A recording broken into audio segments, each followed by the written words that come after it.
right? So when cathode rays fall on a metal foil, right, they produce a heating effect, right? So cathode rays heat a metal foil placed between the electrodes, right? If you place a metal foil, right, these are electrodes, this is cathode, this is anode.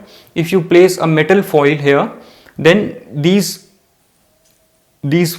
moving beam of electrons or the cathode rays will heat up that metal foil. That means they produce a heating effect on the metal on which they fall, right? And the other is cathode rays, they produce X-rays on striking against a hard metallic surface, right? Suppose we have a metallic surface of metal like tungsten, right? So if suppose now I place a metal, hard metal tungsten in the path of these cathode rays, then these cathode rays will, on striking that surface, the tungsten surface, it will produce X-rays, right? So cathode rays on striking a hard metal surface will produce X-rays, right? This is again one of the properties of cathode rays. And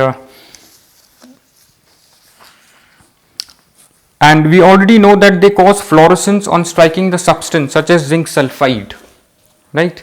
So suppose if I coat this end of the tube with a fluorescent material like zinc sulfide, then this zinc sulfide will start glowing, right? So they produce fluorescent effect on material like zinc sulfide, right?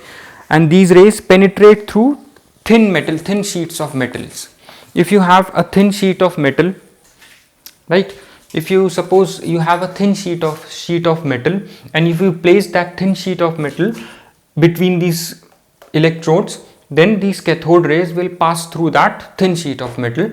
Only thick sheets, if you want to stop these cathode rays, then you need to place a thick sheet of metal in the path, right? Because only thick sheets can stop these cathode rays,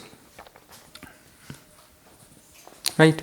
So these are the properties of cathode rays, and we are done with the experiment of cathode rays, right? So basically what we showed here is that if suppose this is a gaseous atom, right, and if we have taken gas inside this discharge tube, when the electrons from the material of the cathode hit these gaseous atoms, they are excited, and what they did is they produced electrons, right? They emitted electrons, to be correct.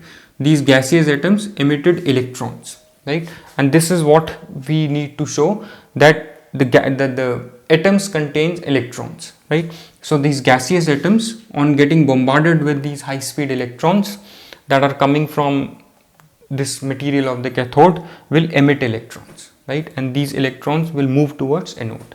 So this proves that gases or atoms consist of electrons, right?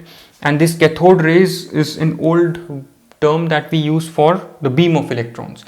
Cathode rays are nothing, they are just electrons, beam of electrons, right? And we have proved that these consist of electrons which we know are negatively charged, because when we applied electric field and magnetic field, these cathode rays are deflected in a direction that shows that these cathode rays consist of negatively charged particles, right?